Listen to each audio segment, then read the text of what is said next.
Like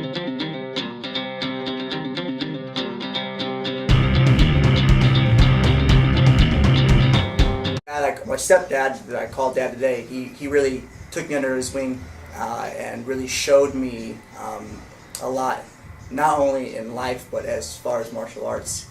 He opened his own gym in '93 when I was currently 3 years old. He was a certified black belt in Kimbo Karate, also a pro boxer, pro kickboxer. He's done a lot of wrestling, and he started training me at the age of 6. And I just, he did a really good job of keeping me interested. I mean, it's a lot of punches I've thrown, a lot of punches I've been hit with, vice versa, and he's done a very good job, and then he kept on, by 10 years old, I was a national champion kickboxer, and then I kept, every year I won it like 9 years in a row.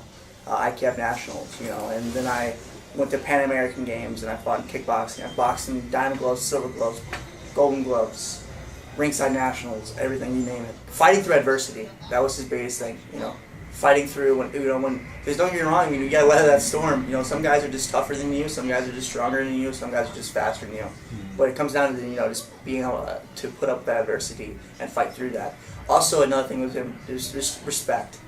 As a person, as a human being, as a student, as a fighter, as a trainer, everything was revolved around respect, and he's one of the most respected men I've known, and he really passed that on to me. MMA really blew up when I was 14, 15. Mm-hmm. I was still wrestling in 3rd grade. I've wrestled since I could, I was the kind of that tip of that wave, that hybrid that's kind of spent his entire life in the gym. And then that generation behind me is going to spend their entire life in the gym at all 3 aspects, jiu-jitsu, wrestling, and striking. Where I'm kind of that tip of that wave, where it's I'm all about the striking and wrestling. Now, the guys behind me are just going to be at that, but every discipline, every art, perfect, you know what I'm saying? And those guys are going to retire me, you know what I'm saying? And, at the end of the day, it's a blessing. I'm 22 years old, just turned 22, and I get to live my dream, you know what I'm saying? Where a lot of people that made fun of me, call me Rocky in high school, they're sitting at Schnucks pushing carts, you know what I'm saying? And I'm here in San Diego, training with the best professional athletes on the planet at my sport. That's something I have. If you really think about it, I love it, and it's a dream come true of mine. Every time I think about I'm in my locker room walking out right before I hit the stage to go out to the octagon. It's an incredible feeling. You just get the jitters just thinking about it, and a lot of guys will never ever get that feeling that I've experienced 3 times, and it's.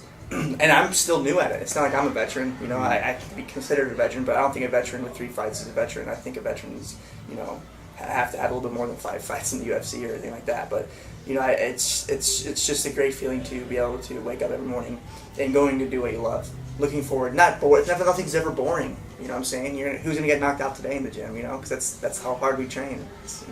Not that we go out there and try to knock everyone out or this or that. Like today was a great practice. Today was just a nice drill. Thank God Coach read my mind, because I was so beat up I was put to the grinder yesterday by Dominic. He really put me through some rounds, so he really read my mind. So yeah, it's just I love waking up every day and just having one thing in my mind, and that's training, and that's getting better and being the best of my division. I think a lot of people think that we're super cocky and just we just beat up everyone that we come across, or they say one wrong word and we're just break their neck or something. Because that's not it at all. Half the guys in here, you would never know they're fighters besides their ears. Mm. You know what I'm saying? Honestly, you got Phil Davis, which is the coolest dude ever. Dom. You would never know Dominic Cruz is a fighter. You really wouldn't. He don't boast it. He don't walk around with his chest puffed. And then people gotta understand that we're human too. We all piss the same. You know what I'm saying? At the end of the day, it's just people are important that we're human as well. And we have feelings. It's kind of hard to pat yourself on the back, because I got a whole mountain to climb. I've made it to the UFC, which is pretty awesome, but I'm not satisfied with that. I want to get some crazy knockouts. I want to be on the top of that division, bro. I know my mom and dad are super proud because they allowed me and they helped me fulfill my dream. You know what I'm saying? And the parents, a lot of kids don't really get that from the parents. You know, I mean, and that's something that I look back on. It's freaking awesome, bro. You know what I'm saying? And I made that crazy head kick on the finale, which was pretty freaking awesome. It was a crazy experience when Dana White comes running up to you, you know. And but you know, at the end of the day, I'm not satisfied because you know I know in my head that I have to be at the top. You know, and there's no such thing as a day off for fighters, and that's how we live, and that's why we get injured so much as well. Now, do you think you'll ever be satisfied? Like, do you think you could ever hit that point?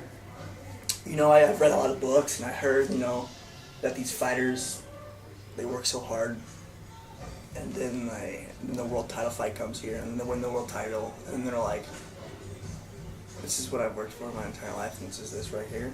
I heard a lot of people get depressed from it. I heard a lot of people get upset, like, they don't know what to do. You know what I'm saying? You know, and it's just one of those things, like, you know, people are like, how was the show? How was the Ultimate Fighter?